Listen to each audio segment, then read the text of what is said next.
दर्जी और राजा। किसी राज्य में एक राजा रहता था। राजा अक्सर गांव-गांव जाकर प्रजा और लोगों की समस्याओं को सुनता था और उनमें सुधार की पूरी कोशिश करता था।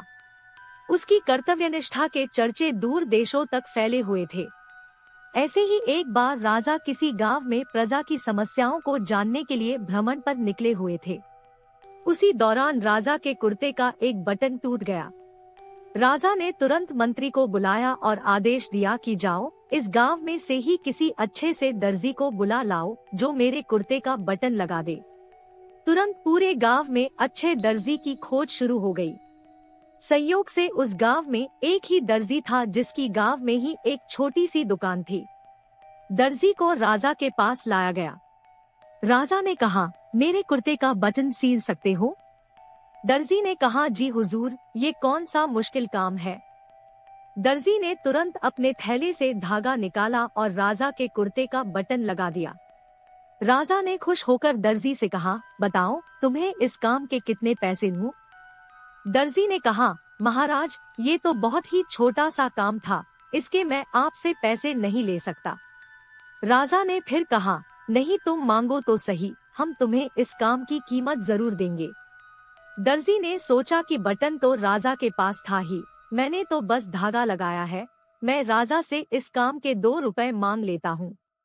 लेकिन फिर दर्जी ने मन में सोचा कि मैं राजा से अगर 2 रुपए मांगूंगा तो राजा सोचेगा कि इतने से काम के इतने सारे पैसे मांग रहा है।